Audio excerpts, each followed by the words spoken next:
Yay, we're back for a really good hotel talk today because I have a fellow hotelier with me. It's Aleksander Eng, or Alex Eng, who is the owner of the Agora Hotel, which is an amazing boutique hotel in Lefkara village, so not too far from St. Raphael, and definitely worth a visit whenever you're coming to Cyprus, any time of year. I'm in love with your hotel, Alec. Thank you I very think much. you and your gorgeous wife have done an amazing job with it. I appreciate that. So welcome to our podcast. Thank you. Thank you for having me.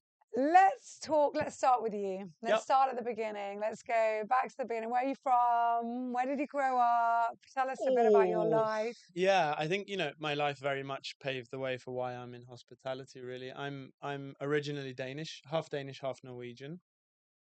I grew up most of my junior life in the UK, outside, Hence the very British hence the accent. very British accent, outside of London. And then sort of just, I've been traveling the world with my parents and my father's job and What did your dad do? so my father was in business trading commodities and we just had, we always had people over for dinner, lots of business acquaintances. My mum was always in the kitchen cooking and I was kind of always just the fly on the wall, crawling Watching around it under all. the table, watching, what I believe is real hosting and hospitality, right? We would always have like 12, 14, 20 people over for dinner and it was just this very warm feeling of everybody was welcome and yeah, like I said, I think that really paved the way for why I love having people over, let's call it. Then after finishing high school, actually I chose not to go to university. I chose to start working instead. Wow, how did your parents find that? How did they take that? So my father passed away when I was about 11, so he would not have accepted that.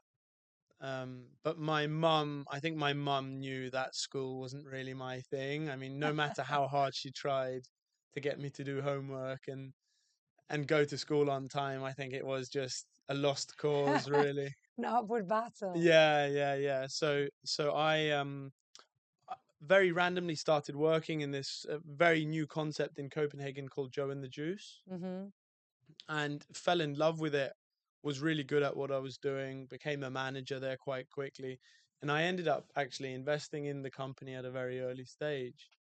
So I, borrowed from friends and family and wherever I could kind of find a penny, invested everything I had into what I believed in this company.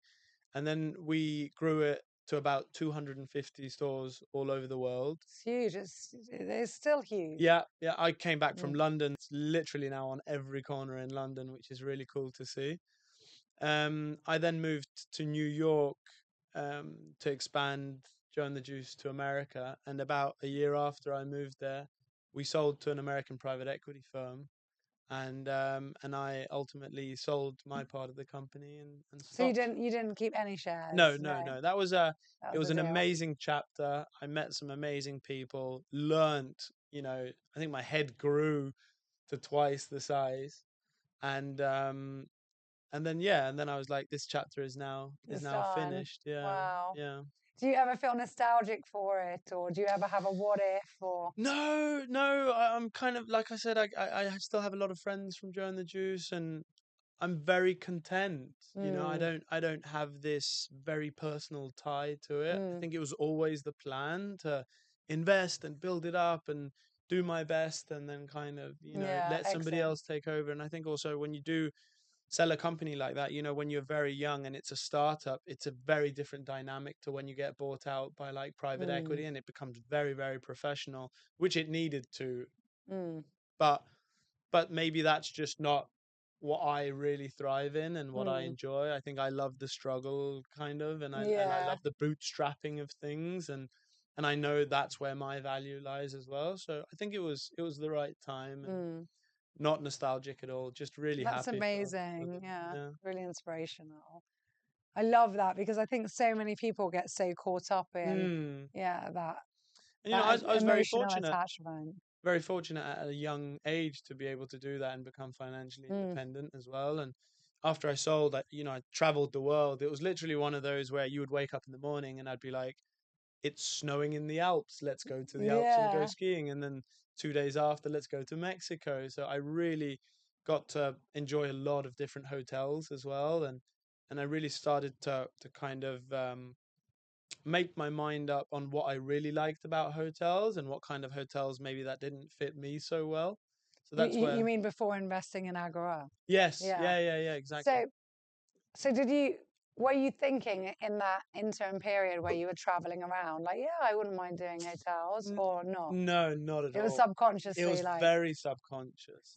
so which was your favorite hotel then from all these probably hundreds of hotels that you've seen in I your think, time? there's a hotel in Pamplon Beach in Saint-Tropez called Epi. Mm. I think that's probably my favorite Oh, hotel. Yeah, really? it's absolutely amazing. Wow. And their whole ethos is it's like this is your summer house, Mm. right? And yeah, it's super super good. And it's just really chill. I mean, it's nothing extravagant.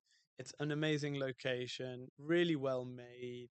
It's every little detail that you would want if you were to think of like, all right, if I had everything, how would Mm. I make my perfect little summer house, like Mm. secluded summer house? And for me, I also quickly found out that luxury for me doesn't lie in, gold and Yeah. extravaganza. Luxury for me lies in the well thought out details Mm. and like, are the slippers placed exactly where I need them when I need them? Mm. Where you think of kind of like, oh, it would be nice with a pair of slippers now. And then you look down and they're right there. That's the kind of The detail that I devil's in the really, detail. yeah, yeah, Yeah. yeah. That's luxury for me, Yeah. 100%. Yeah, absolutely. And just how it makes you feel. Yeah. It's not about the taps being gold, No, but no, no. if all your problems are solved before you Mm, even know mm, you've got them, yeah, the slippers are there, yeah, the menu's where it should be, exactly. your coffee's the right temperature, whatever it is, 100%. that's all. Yeah. 100%. Yeah. It's all in the details for me. It's amazing. Yeah, yeah. So why do you think Joe and the Juice was so successful? Because there's many coffee shops, there's many juice bars, there's Yeah, many sandwich places. yeah. What is it about Joe and the Juice that? So first of all, it was founded by my ex-partner Casper, and his theory was at that time it was founded in 2001. So Mm. bear in mind it's quite a while ago now, and at that time there was very very little healthy fast food, Mm. and he was traveling the world because he was a professional athlete and was not being able to kind of keep the balance of eating healthy. So it kind of spurred out of that. But then it sort of developed into he hired his mates to come and work, and the dynamic became very fun. Mm. And people kind of latched onto that dynamic and really loved the way that the whole feeling was when they came into the shop. Not only were they Mm. getting a good product, but they were getting a joke, they were getting uplifted. Like all the people working there were super happy. Like you would literally leave the store and be happy. And it kind of became more of a culture movement than selling products. So we used to say we sell products to fund our culture. And that was really what we were doing. Like we weren't spending money on marketing. We were spending money on like flying everybody out to Ibiza and just having fun for a long weekend. And it really became this place of, we were playing loud music and we were just doing what we liked, really. Yeah, as young lads, Yeah, yeah, yeah, who yeah. had their own coffee shop, And basically. and we were often criticized by some for being very flirty with guests. And it was never about that. It was just about us feeling confident about Mm. what we were doing, what we were selling. And when you say good morning to a guest who comes in a very happy voice, and you actually mean it, and you're not just some employee that has been Mm. told to say good morning, that can sometimes come across as a little bit weird. Yeah. But it wasn't. It was very, very genuine Yeah, and it's very true. authentic to us. Have you seen it? There's a sketch that's going around social media making fun of Northerners. I mean, the UK.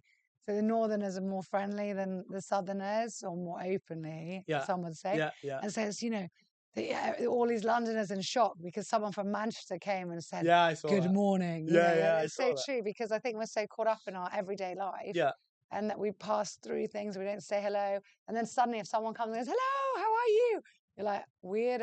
Yeah. Yeah. What are you trying to do? Yeah. Yeah. What's wrong with you? Yeah. Yeah. Yeah. Yeah. Yeah. Yeah. That's amazing. But then, okay, but that's one shop. How did you then do that to 240 shops? Like, how did that culture seep Oh, through? I think, and you'll know because you're in the hospitality business, and HR is always going to be one of the most difficult things, right? Yeah. So expanding that, I mean, cost a lot of gray hairs, and Mm, and and that was by far the most difficult thing.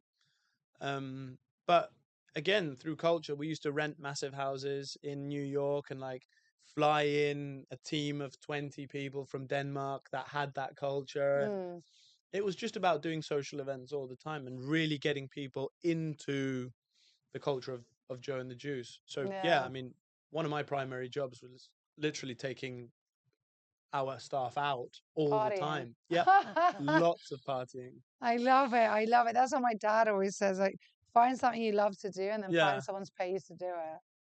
Yeah, exactly, it's so exactly. true. And when I started off, because I was telling you I was in sales and marketing, so I was just entertaining the whole Yeah, time. yeah, So, like, 4, 5, 6 nights a week, I was entertaining. I was traveling to exactly. different countries and Yeah, entertaining agents. And, yeah, especially in my 20s, it was yeah, perfect. I was like, "Whoa," every, yeah. yeah. And that And I was the same liked for it. me. I mean, I was fortunate enough to get to eat at some of the best restaurants in the world and drink some of the best wine in the world, and it was just part of our company culture, and it was just Mm. part of our jobs really to do that. So yeah, very, very, very, very lucky to. Could you do it now? Oh yeah, Yeah, I you'd think still, huh? I've Even had a though good you're a stint. daddy now, I've had a and good yeah, stint at just really calming down. Part of yeah, my reason for coming to Cyprus was actually just to de-stress. yeah. I started cycling a lot when I came. So tell us about that. So you ended up, you were traveling all over. Yeah, How did you come to Cyprus? I know you've told me before, but say it live on camera. yeah, yeah. How I did you think come to Cyprus? I was looking for a place, like I just said, where I could really get back into balance Mm, mentally, physically. I've always been very, very active, and I'd really gotten out of that. I'd been working obviously day and night.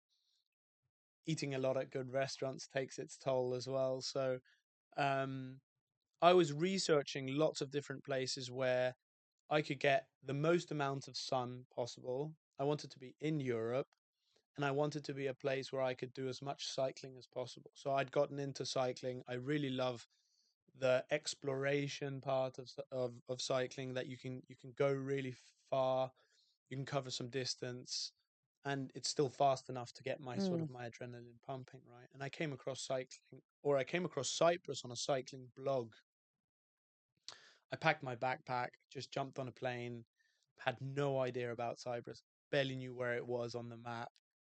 And on the plane, I remember there was Wi-Fi on the plane. I was booking a hotel, and I booked Casale Panayoti because I Oh, was like, "This I is the love middle of." that hotel, and we've had them on this podcast. Oh yeah, I booked it because I was like, "That's the middle of the island, so I'll just go out from there and figure out where I want to stay." Little did I know it was like in the middle of the forest, and it was really Yeah. difficult to get anywhere from there.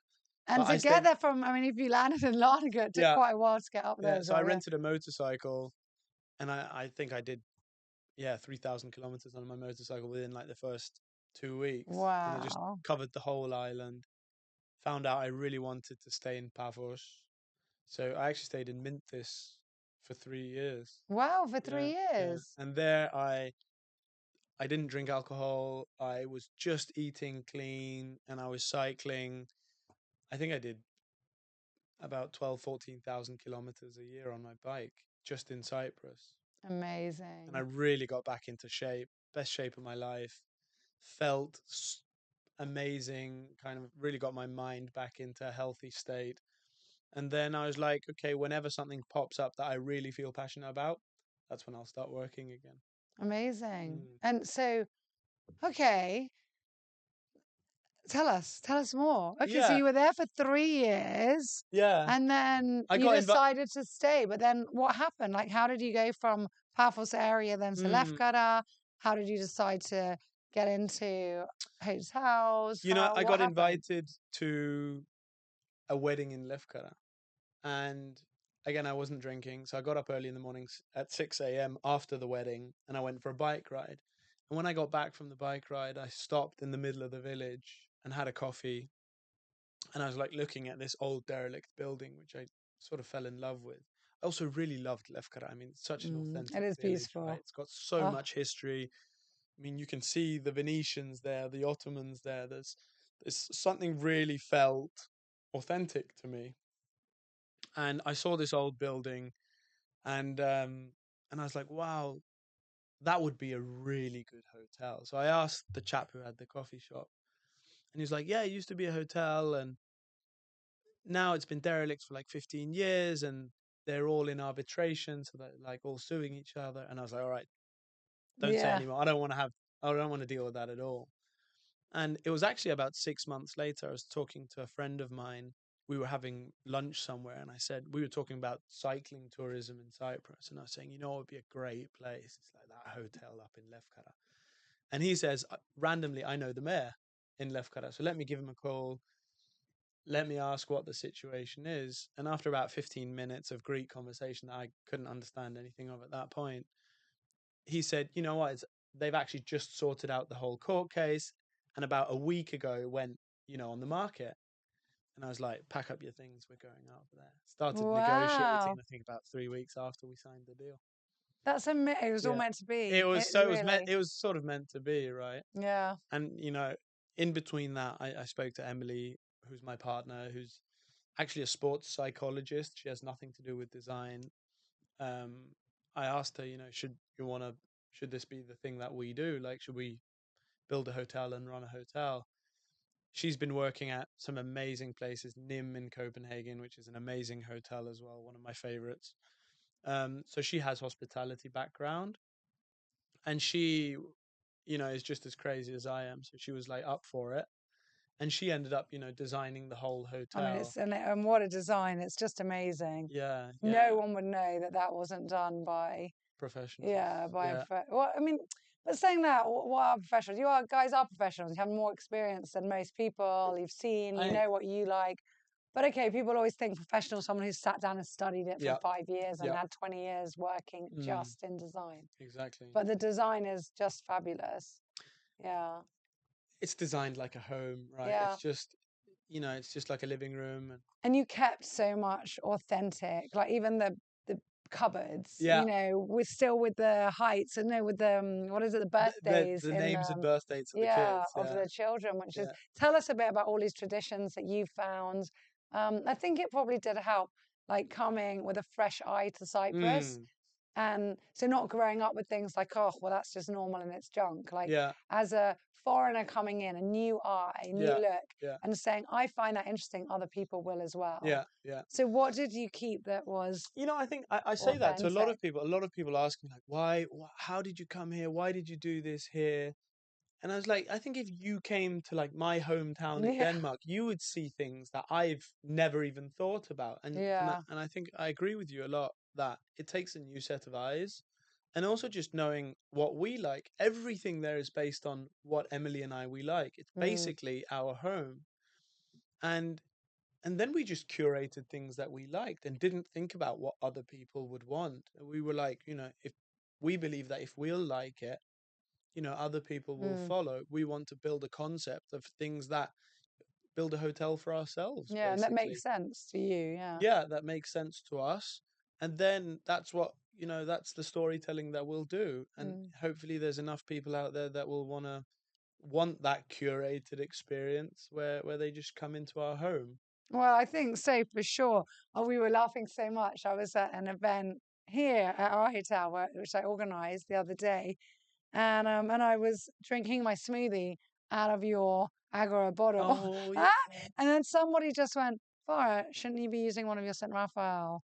You know, and I was like, you know what? I love all the hotels in Cyprus, so I just have them. I don't think, and I'm like, yeah, I'll advertise Agora. Why not? Yeah, yeah, There you go. That's and my that's the way it smoothie should one. be, like we were talking Yeah. about before. Yeah, we all, what's good for each of us is good for everyone. 100%. Like people need to come and explore Cyprus. Yeah, It's amazing. I agree. I love that. Okay, so got so many questions here for you. Let me Mm, go down some of them because we've been chatting away. So, guest stories. I love asking this. Do you have any memorable or like funny stories from either as a guest mm. or with guests in the hotel? Oh, with guests in the hotel, you've got so many stories, haven't you? You know, I think that there's this. So we have this stigma. I think it's probably all over, but a lot in Denmark and Norway as well, of Cyprus being this all-inclusive place, right? And so I was recently, or last year, I was in the financial newspaper in Denmark telling my story. And there was this woman who comes from a very posh neighborhood in Denmark who says, I want to have my 50th birthday at that hotel. And her husband says, you're going to do it alone because we go to like Saint-Tropez and Cannes. We don't go to Cyprus. And she was like, all right, I'll just book it myself then. And you can come if you want to or stay at home. So she booked it, and with her grown-up kids as well. And they had like 4 rooms. And then they came down, and he came obviously as well Yeah, because the husband always follows. tail, Yeah, tail yeah, tucked in, tail tucked in. following. And I think 2 days passed by, and he was in the reception, and he's telling me this story of like, I did not want to come down here, and so on. And then he booked for like 6 months ahead for him and a bunch of his mates to come cycling. And he was like, Ah, my view has just yeah, completely changed of Cyprus. It's isn't like that nice? the nature is so vast, like it's so beautiful here. The climate is great. The people are so nice. Completely changed my view. I'm coming back. Like, forget the south of France. This is our new place. Yeah, So it's just it's cool to be off the beaten track a little bit, and it's cool to be that place where it's not expected. I love being the unexpected. yeah, it's And I think true. Cyprus really has that. We have a lot of guests, we call them the explorers, right? Who rent a car and they use the Agora as their kind of home, and then they go all over the island. Or they go and stay at different hotels all over the island. And they just come back with such enthusiasm and like such love for the island. And I'm like, that's what I feel too. And Yeah. I'm so happy that Yeah, it does. It draws people in. We've always said this. Also, yeah, I mean, I'm international background. So many of my friends are that grew up here. And we laugh because people have gone and lived all over the world. And yeah. yet, one friend will, after living years in America, got married here.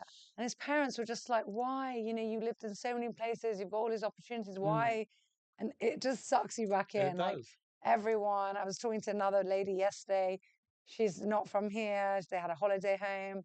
And then, I don't know how old she was, 40, 50 years old, and said, I'm going to go live there. Yeah. And never regretted it. Yeah. It's an amazing place. And it's amazing throughout the year. It is. That's not a marketing technique. Like the best time actually now is in winter. Yeah. It's green.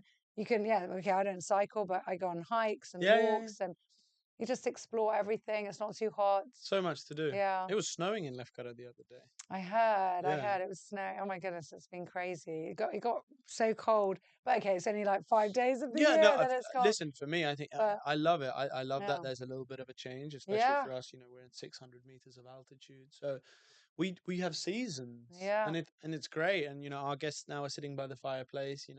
Yeah. And it's just such a nice time. Yeah, it's so true.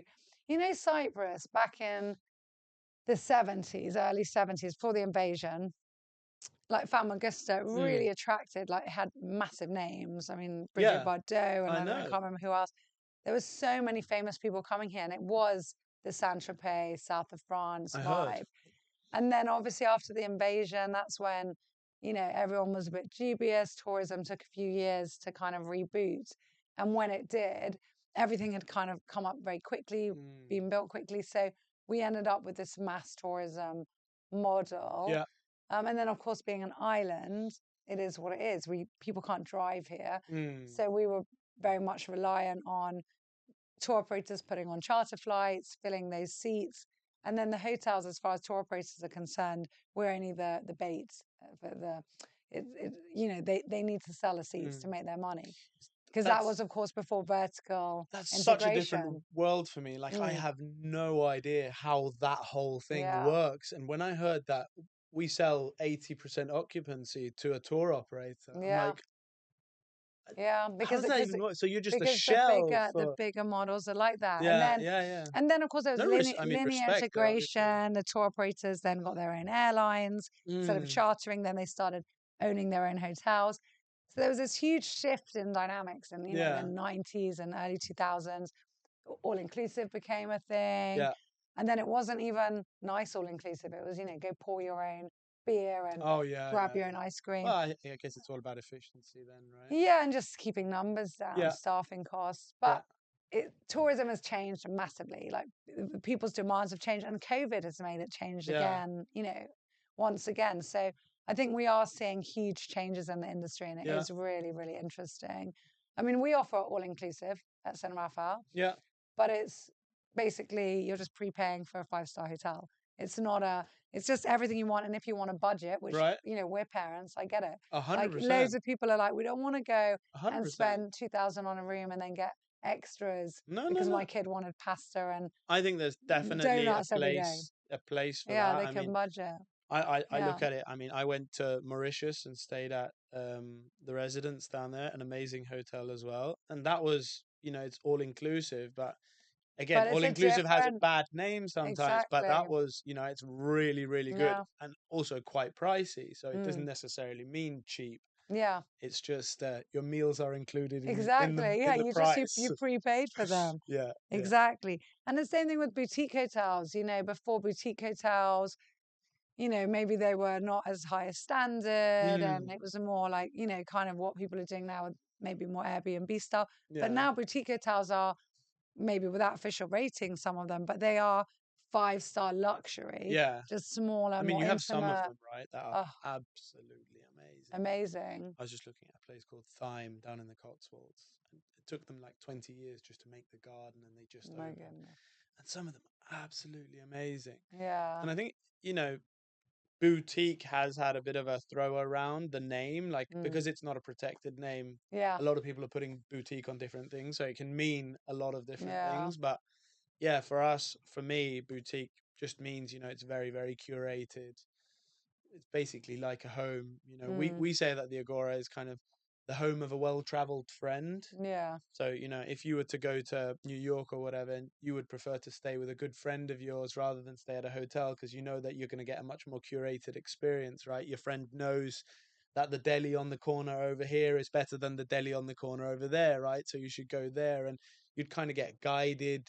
Your Yeah. stay would be guided Yeah. more by somebody that you trust. And that's kind of our place here is being that home of a well-traveled friend to be able to curate your experience and guide you through your stay. I love that. So what's your favorite thing about Cyprus that has kept you here? And Oh, it's definitely the nature. mm. And when I say nature, it's the versatility of the nature, right? Because I'm a mountain person. I love being in the mountains. I love the majesticness of mountains. And Emily loves the sea.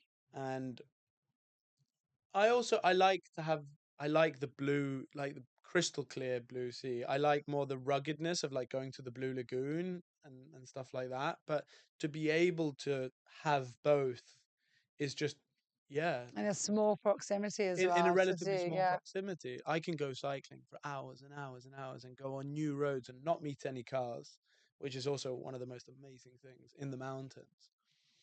And just every corner I turn around, it's just like a new Yeah. wow experience. And then you can go down to the sea and just like put your bike, jump in the sea, an amazing experience. Definitely the nature. Mm. And then I think I fell in love with the people a little bit later, and more so the people in the mountains, because that for me is, again, that's like the authentic, unspoiled. They haven't been dealing with tourists a lot. You go up there, and I remember just like, I think it was in Trisilies. I don't know if you've ever been Hmm. to Trisilies. Yeah. I sat down. I was on a long bike ride. I sat down, and like this old woman just came out with orange pie that she'd just baked from like a house round the corner, and like offered me orange cake. And this chap at the coffee shop was like, "I'm paying for your coffee," and I was like overwhelmed by kindness, which is the So Cypriot sweet. hospitality, right? Yeah. That is really what it is.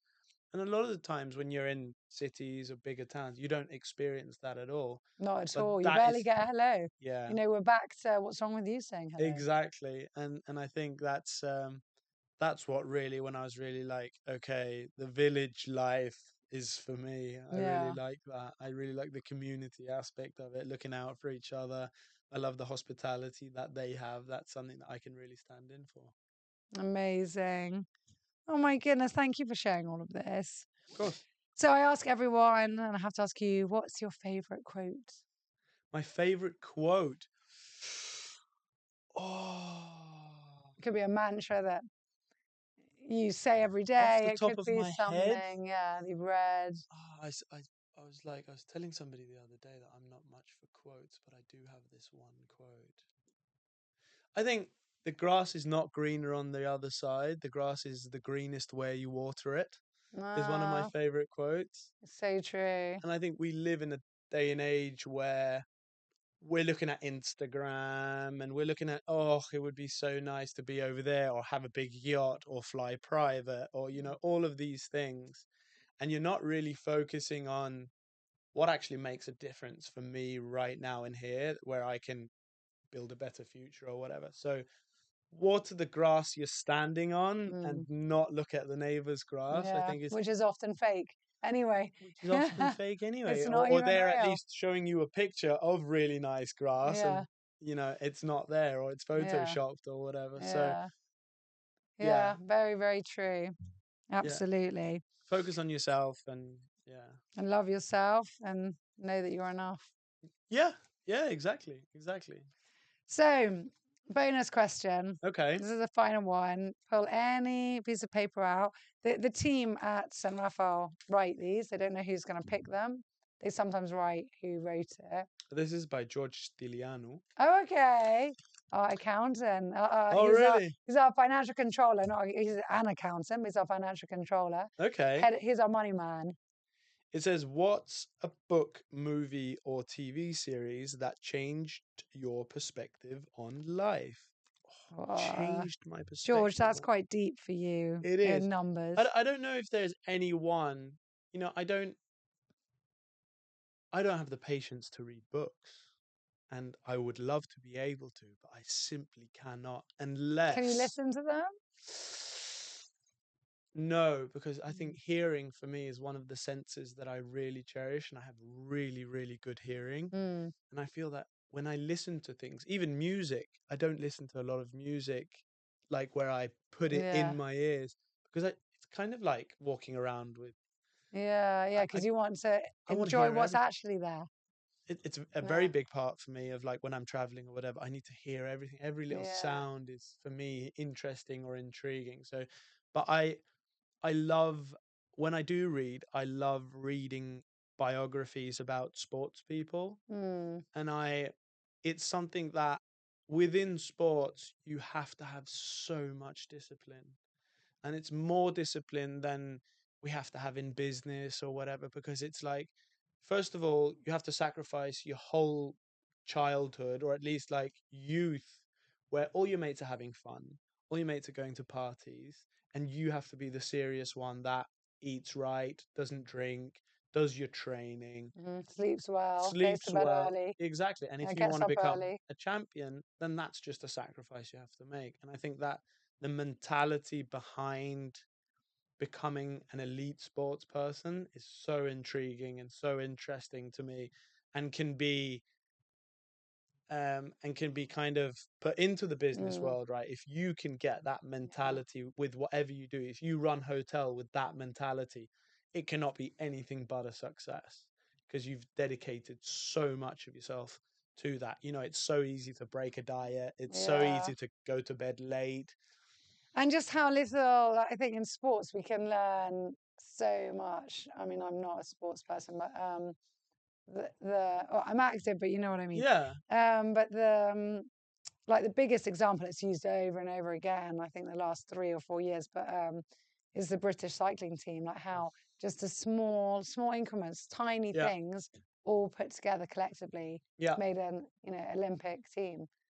And it's the And same thing it's, with yeah, everything in your life. just small changes at 1 degree Go to bed on at 10 course. Yeah, instead of 11, 12. yeah, Get up at 6, or like just these things. And yeah. I'm no saint by all means, but I love that. But if that's more the norm as Yeah, opposed to, yeah, yeah. at least the 80/20 rule or something, So yeah, I sure. love, there's no book in particular, but I love books that really capture the essence of that kind of discipline. I Yeah. think that's great. Is there any sports personality that in particular you're like, yeah, that's an inspiration? Or No, I think all of them? all of them. Just like, I mean, look at Roger Federer, right?